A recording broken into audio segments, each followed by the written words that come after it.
Allah says to the believing men, فَانْكِحُوا مَا طَابَ لَكُمْ, marry that which you please from amongst the women, مَثْنَى وَثُلَاثَ وَرُبَعَ, 2, 3 or 4. فَإِنْ خِفْتُمْ أَلَّا تَعْدِلُوا فَوَاحِدَةً أَوْ مَا مَلَكَتْ إِيمَانُكُمْ.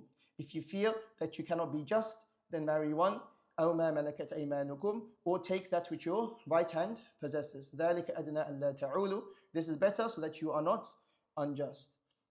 So just to pause on this verse for a moment, is here, this is something which is very contentious in our modern day society.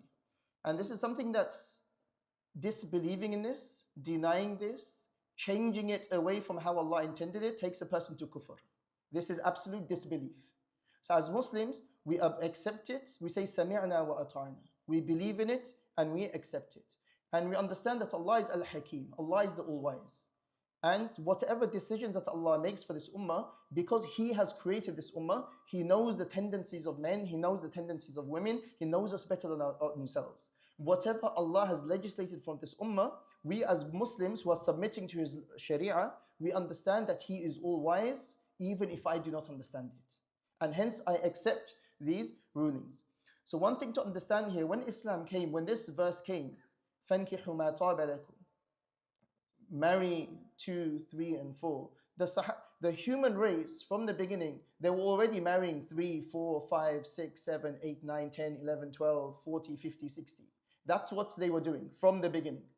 So Islam did not come to tell people, now you can start marrying 2, 3, 4. People were already doing this. But when Islam came, the Sharia says, look, if a person has 5, 6, 7, 8, they can't be just to all of them. They can't fulfill their rights. So then when this verse was revealed, the Prophet went to the Sahaba and he told the Sahaba that those of you that have more than 4 wives, divorce them and you're only allowed to keep 4. So narration says some Sahaba who had 8 wives, they divorced 4 and kept 4. And so on. So that's one thing. Number 2 is here Allah is not qualifying it.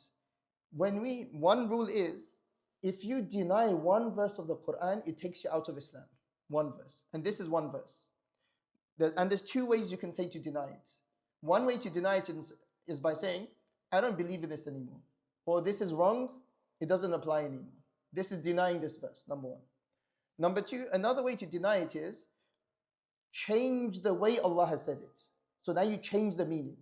So changing the meaning in a way that Allah did not intend is also denying the verse. So Allah says to them, and let's understand this. Allah says, فَانْكِحُوا مَا طَابَ لَكُمْ. O men, marry ma, which is am, that which, whoever, طَابَ لَكُمْ, pleases you. Allah is saying, whoever pleases you, marry them. Allah doesn't say, okay, let's say, Allah doesn't say, this is only at the times of war. Allah doesn't say, only do it if your first wife is ill. Or only do it if you're going to marry a divorcee or a widow. Allah says, marry whoever. Ma here is am. And what's the criteria? طَابَ لَكُمْ, that pleases you. There is no other.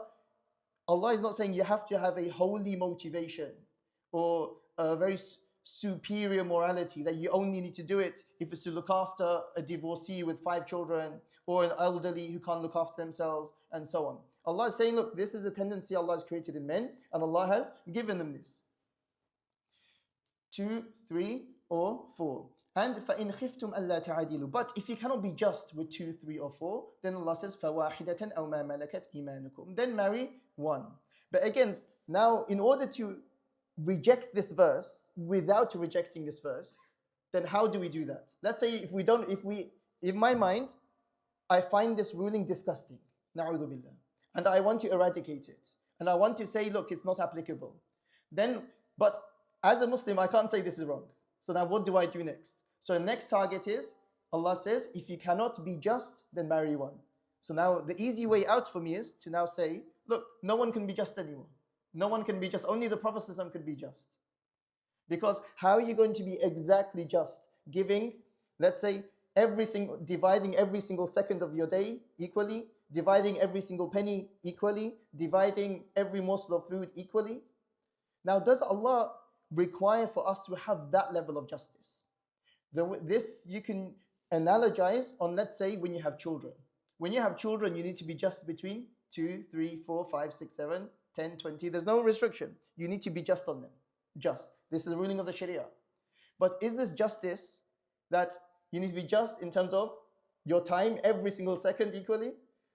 And if you give one child one morsel, you need to give exactly the same size morsel to the other child and the other child, or else you'll be sinful and you're going to Jahannam? No, this is something which is natural in human. Those things which are naturally difficult, Allah will forgive. This is not a problem. Allah doesn't expect that level of justice. The level of justice where you expect it is the level of justice that you have between your children. I'm not going to give one child a £500 gift and the other child, I don't care about you. Here, just take £5. This is injustice. Why are you being so nice to one and so? But if, let's say, you give £30 gift to one child and the other child's gift costs about £20, it's not an issue as long as they're happy. So this is the justice that is demanded from us. And when it comes to the issues of marriage, it's very, very important. Like nowadays we see that the marriages are falling apart. Marriages are very, very difficult. It's because we've become a community like the Banu Israel. أَفَتُؤْمِنُونَ بِبَعْدِ الْكِتَابِ وَتَكْفُرُونَ بِبَعْدِ. Do you believe in parts of the book and you reject others? Marriage in Islam is one of the most important things Allah talks about. But when it comes to marriages, we become like the Banu Israel. We take parts of the book and we leave parts of the book. Marriage in Islam is an entire system. When we just take one piece of that system and apply it to our lives, it's not going to work. Islam is an entire system. It's not just rules that govern this situation and that's it. It's an entire system. When we don't take the entire system as it is, it fails. It fails. And that's what we see today in today's societies. Today's societies, in terms of the failure of marriages, we understand what's going on. So marriage is it's an entire system, Islam. And if you go back to the days of the Sahaba radiallahu anhum and how easy marriages were, as soon as a woman would be divorced, all the men would be thinking, okay, I'm going to marry her. The other man's thinking, I'm going to marry her. They've already got 1, 2, or 3. Like Allah had to reveal in Surah Al-Baqarah, وَلَا جُنَاحَ عَلَيْكُمْ, what's the verse? وَلَا جُنَاحَ عَلَيْكُمْ فِيمَا أَرَدْتُمْ بِهِ مِنْ خُطْبَةِ النِّسَاءِ.